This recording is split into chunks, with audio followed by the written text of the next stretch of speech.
Hello YouTubers, welcome to my YouTube channel. In today's video, I'm going to cover YAML files. So agenda of this tutorial is below. So I will cover why YAML is widely used, why you need to learn YAML use cases, YAML syntax, comments, how to make a comments in YAML file, multiple YAML documents, placeholders. So let's get started with the tutorial. So in a file, we represents our data. Okay, so there are three widely used files, or there are three widely used files to represent a data set. So the one is XML, that is extensible markup language. So we are representing here servers, which contains the details like name, owner, location, and status. So in this way, in YAML, in XML file, we represents the same data in this way, and in the JSON we represents the our data set in this way. Okay, you can have a look on how we are representing our data in XML file and server in JSON. Now you can, and this is the third one which is widely used in Ansible, Docker, Kubernetes, or Docker Compose. So you can see YAML file is pretty much intuitive and clear to and easy to read and understand. Here YAML use indentations to separate for the representation of the data, and YAML stores the data in key value form. Okay, you can see. So that's why YAML is widely used, because it is easy to understand and read.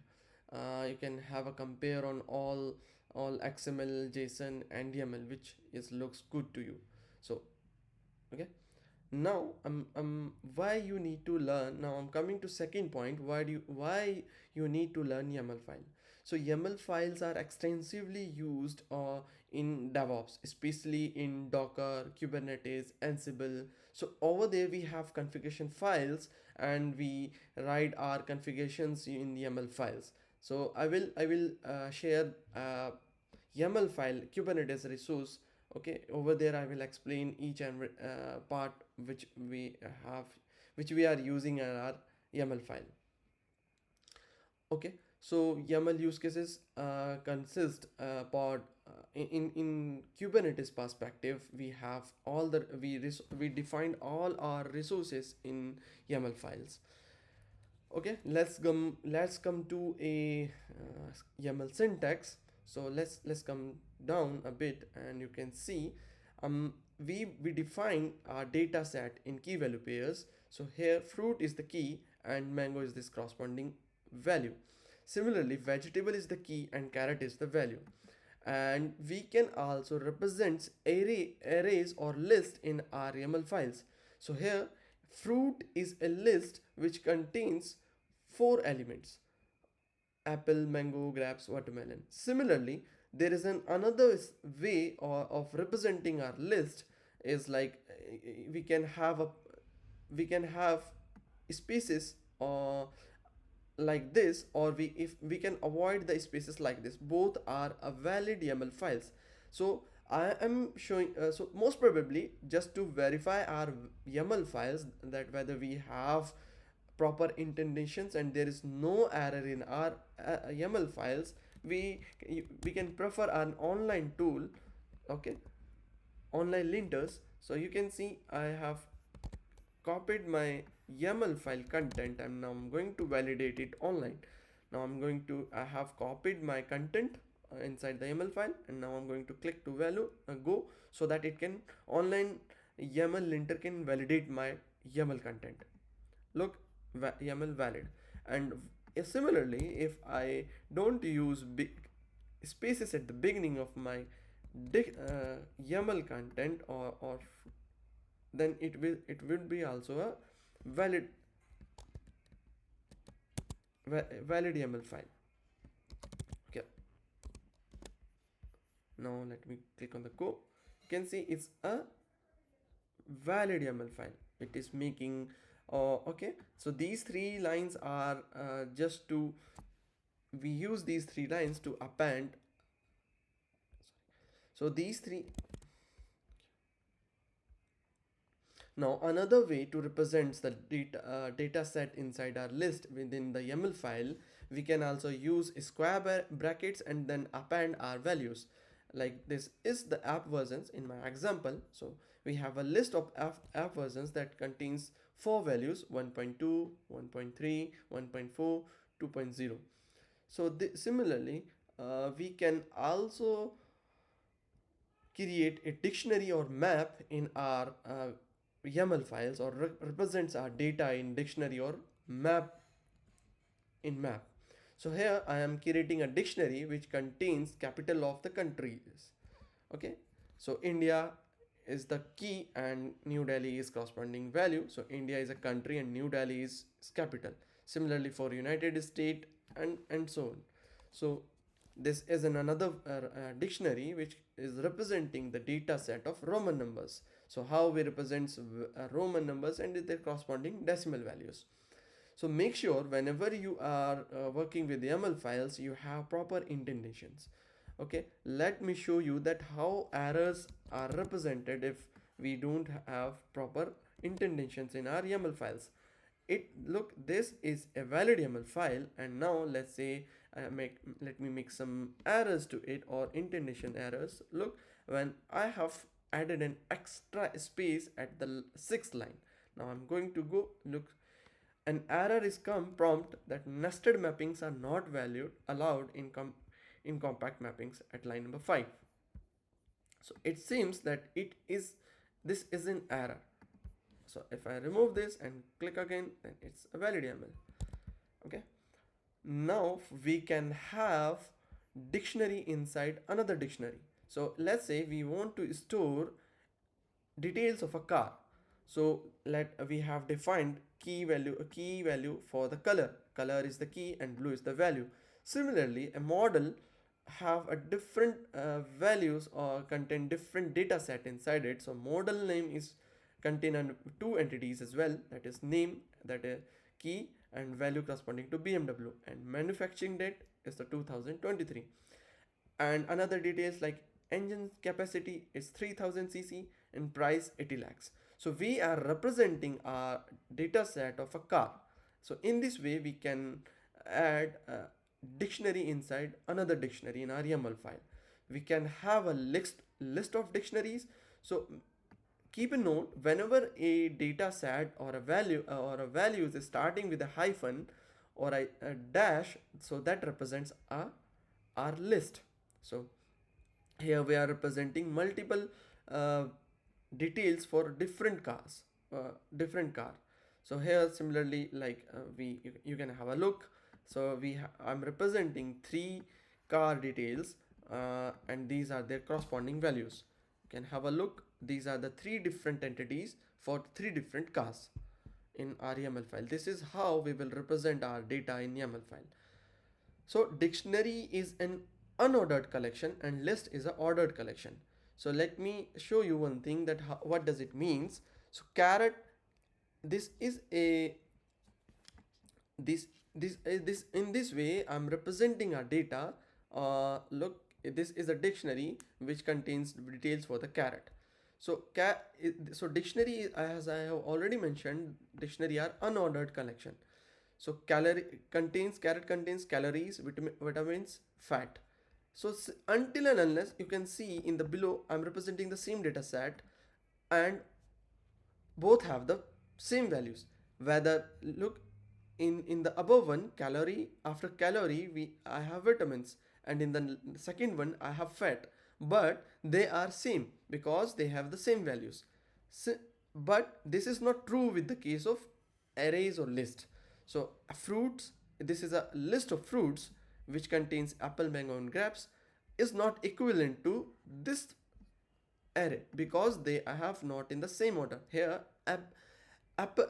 mango is at the top while apple is at the bottom. So this order is different for both the arrays. So this is the means why these are list are ordered collection. In which order the values are coming, they will represent in the same. Okay, if the values got different, then it will be treated as a different array. Okay, now I'm going to show you a real world example for a Kubernetes resources based on the Kubernetes resources. So this is okay, at within a single YAML file we can have multiple YAML data, we can represent multiple data. Okay, this represents a with the help of three hyphens, continuous three hyphens, we can add different datas within a single file. Okay, in this example I'm representing a a pod, okay, two pod manifest files. Look, this is treated as a different data set, and after below it it is treated as a different data set. So in this is the one thing that I want to share, that how within the single file you can store different data for different resources. Okay, now this is the way how we can pass d- different values using the list. Okay, the different ways we can pass. Okay, in this file I'm going to show multiple ways to pass values in the list. So this is the configuration manifest file of pod. So here inside the container you can see uh, container is a list because it is starting with a hyphen, and we can have another container as well. I will cover that part in the next file. Look, image is my in the corresponding, the name correspond value to the image is my image, and I'm passing commands, okay, inside a list in this way. I'm using the square brackets and then arguments in the square brackets. Now similarly I just want to um, having a discussion on this type of files, because usually new users who are starting or beginner for the Kubernetes get confused. Are there different thing or how it is doing? So to clear those things, I'm picking up this example, and you can see these files are same, just a different way to pass the data inside the lists. Okay, in this way we are using square brackets, and here we are using hyphens. Okay, so these are one and the same thing. You can see each one is representing an element in the list, and here we are using just hyphens instead of square brackets. Now let's come to another thing, that is we have placeholders. Placeholders means we can dynamically change or append values to our YAML files. So this is widely used in Helm, which is to create, Helm is just to create Kubernetes resource files, okay, manifest files dynamically with dynamic values. So in this way, if we use these double curly braces, and this will, let's say, in we will pass into our a file that is name is values.file, and whatever the value corresponding to name will be get appended to it. Let's say inside our values, so don't worry about it, that you are, if you are not aware about Helm, then it is just a tool to generate dynamically uh, YAML files. Okay, it has other features as well, but for the as per based on this lecture, that information is sufficient for you. Okay, values.yaml, so name is equals to test1. So this value will be get appended here. So in over there, it how it will seems like, instead of this it will looks like test1. Okay, so in this way placeholders help us to dynamically populate our YAML files. Okay, you can have a look in this way we will dynamically appending values to our YAML file. Okay, you can pause your video and you can have a look on it. Now next thing is in multi-line YAML files. How we can have our multi-lines in our YAML file. So let's say this is we use this more widely in config maps. So Kubernetes to populate our files. Okay, this is nginx.conf file. Okay, or a data config map. Config map contains the data. Okay, so we can have, okay, we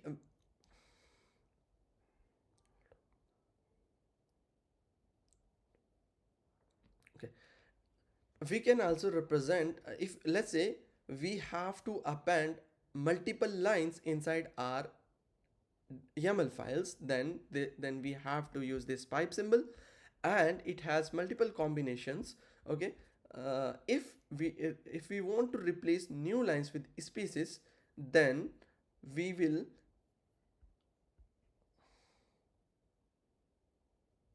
okay, okay, let's say I'm going to cover a new use case, that is multi lines in YAML files. How we can append multi lines in our YAML files. So we use these two symbols or operators. Okay, this is one pipe and this is one arrow. This is then one the greater than symbol. Okay, so if we want to replace our new lines with with the space, then we use this symbol. And if we want to don't want to if we want to need is keep our new lines, okay, then we use this pipe symbol. And with if we no new lines at the end, then we use a minus symbol with the combination of pipe. And if we want all new lines from the end, then we will use a plus symbol in the pipe operator, with the pipe operator. Okay, let's come to an example to make it clear. Okay, so this is in a config map, this is in a Kubernetes resource, so don't worry, it's just we are representing our data inside YAML file. If you're not aware about it config maps, then it's okay, totally okay, no problem in that. So is look at this. Now this will create a data within a file, that is nginx.conf, and the content will look like something this entire one.